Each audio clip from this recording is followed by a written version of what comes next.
Hello everybody and welcome to the Minted Undergrad. So today we're going to be looking into the Minted Vault and our budget template and showing you exactly how it works.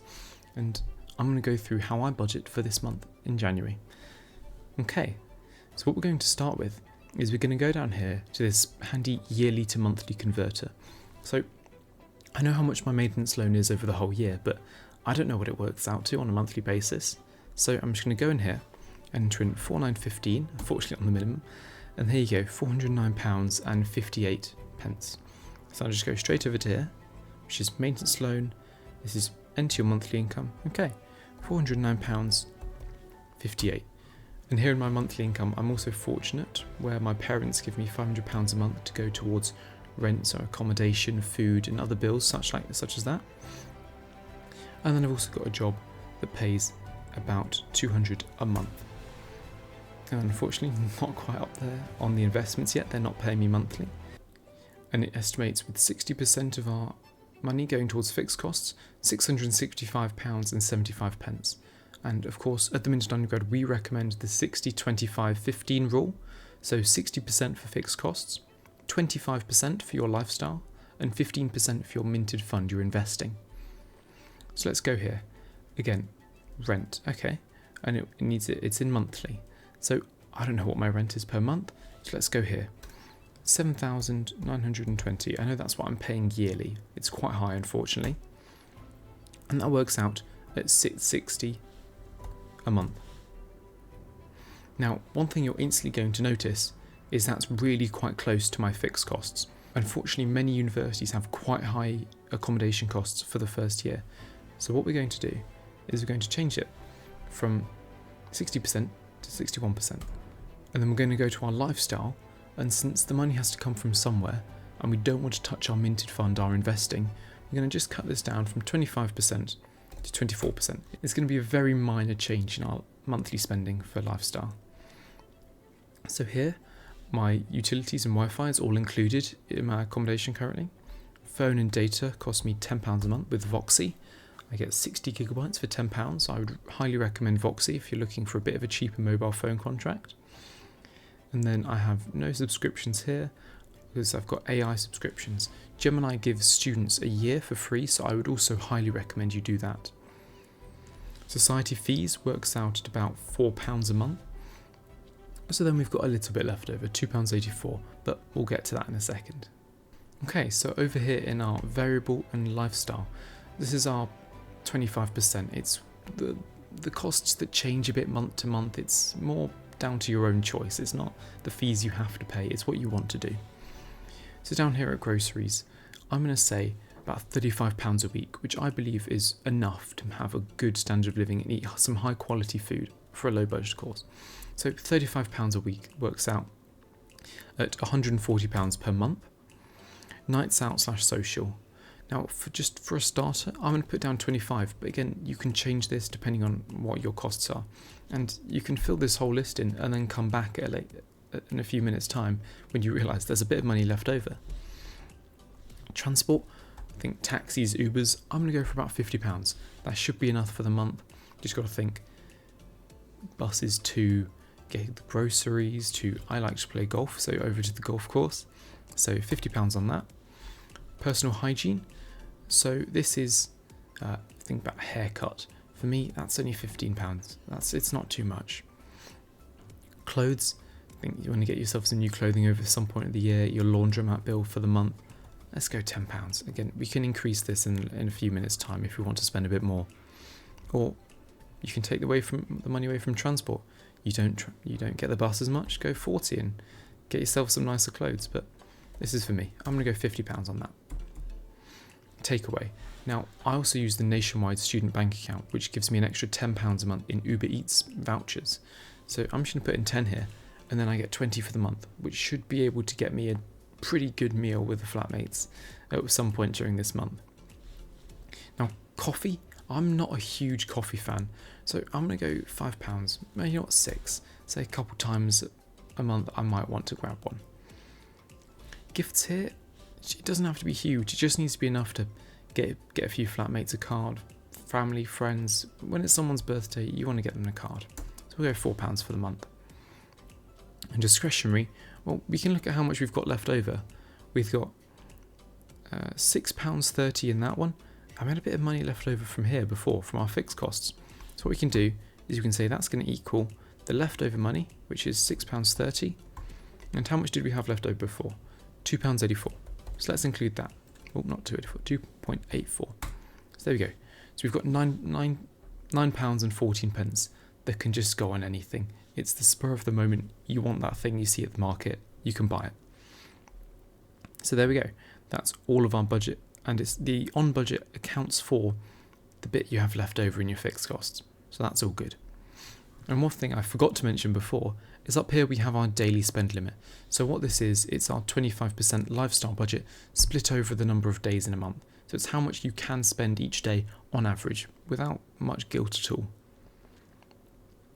And over here is our minted fund. It's how much we're investing. So for my income and 15%, it works out at £166.44 per month. Let's go to here and you can see it instantly works out what the monthly contributions are. So say you want to do a little bit less investing. Let's go half of all of our savings minted fund is going towards investing, and you know what, we want to put something into emergency fund. We don't have one built up yet. Well, what you can look at here is you can set a goal for how big you want these accounts to be in the future. So say your general pot, you're saving for a nice new piece of clothes, you want a new phone in the future. Let's just set that at £200. It's just a bit of money on the side that you want to grow. You want to be able to spend some money on something nice. Emergency fund. Now, it's often recommended between 3 and 6 months of your income, but at university we have a guaranteed maintenance loan. That takes out a bit of the risk. So what we can do is we can go here and we can say, okay, our total fixed expenses for the month is that. That's what we have to pay no matter what, even if we're living at home. £674 for the month. Maintenance loan, £409.58. Let's just quickly see what is our fixed expenses subtract our maintenance loan. So £264 a month. Now, I'm going to recommend you have a minimum of 2 months of your necessary spending subtract your maintenance loan. So that works out about £528, £529. So let's go over to here, emergency fund. I want to get that up to £529 as soon as possible, really. High yield savings. Now this, of course, what's high yield? I'd say anything above 4% is high yield. So you don't want to stick a ton in there when investing could get you up to 10, sometimes even over. So let's just stick in 300, because when you have money invested into stocks and shares, that's money you can't access really. There's a few days delay on getting your money out, cashing out and getting it back in your bank account. So you do want that extra buffer for high yield savings. So investing, I've got quite ambitious targets. I want to have quite a lot of money invested and saved up by the time I leave university. Sure, let's go 3,000. So it's 10 times what I have in high yield savings, which I would recommend for most of you. What the goal is for both of them. Holiday fund. Now that's the Airbnb over the summer with friends. That's trains to go on that holiday, plane flights. It can get a bit expensive, so let's go 250. But again, you can change these goals to whatever you want to do. Say you want to go on a holiday in the Maldives. You want to start working towards £1,000 in your holiday fund. So why not? But for me, I'm just going to go 250. Now in here, you can enter in your current levels. So general pot, let's just say you haven't been saving long, you're just starting the plan. £40. Emergency fund, you've got a bit on the side, 50. High yield savings, let's say you don't really have a good savings account. It's starting out at 20. Investing, £100. You're just starting out. And just briefly, on starting out investing, it's absolutely crucial that you start now. Say you lose half of that money, £50 at the end of the day, that's not going to cripple you, especially if you have these emergency funds built up. But say you lose half of your money when you're 25, if you just start investing there, that could be a lot bigger of a sum. So it's better to start early, lose the money early, and learn from your mistakes. Now, holiday fund is the beginning of the year, it's just after January. you're not going to have much saved up yet. So let's just say you've got £15 saved up. Now, just briefly, what's quite handy is down here you can see the progression of each of these savings accounts and funds that you want to be invested in. So over here you have, this is what it'll be like at 100%. And you can see your progress throughout the year grow as you get closer to your goals and targets. So let's say you do get to 200 in your general pot. You can see that it goes straight up, it's automatic. Let's just stick that back down at 40. Now what this template does, which is quite good, is you see here, monthly contributions. It automatically calculates what you potentially should be paying into these funds based on your minted fund 15% of income. So for me, £166.44, and 50% of that is going straight into investments. I don't even want to see it in my bank account. I just want to go, you know what, straight away, investments, let it grow. And there's absolutely no reason it has to be 50%. If you want to start going crazy and investing more, stick it up to 70%. But again, the money has to come from somewhere. So let's say in the future you get your emergency fund saved up, 529. So down here, you don't need that money in here anymore. You can stick it into investing. So that's what's so good about this. When you fill up one pot, you can either increase the goal or you can stick the contribution into something else. There's no reason you can't do that. But let's just stick it back at what it was before. So 0.2 and current level, let's say it's at 50.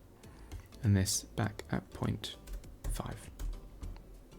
So there we go. See here, final level. So this is what the pot's going to be at the end of the month. Once all of those contributions have been made, that's what it's going to be at. And progress there, just showing you numerically, just like in the graph, what the progress is at the start of the month before you've made the contributions. So then you can see, you know what, I've made some good progress towards the general pot, or you know what, investing, I need to do some extra work in there. So there you have it. That's how you use this new budget template, and I hope you do enjoy using it. It's quite easy to use, but if you have any questions, feel free to ask them. And just remember, it's easy to download, first link in the description, and join the newsletter. The first email you get will give you access to this template. So there we go. Hope you have a great day, and let's get minted together.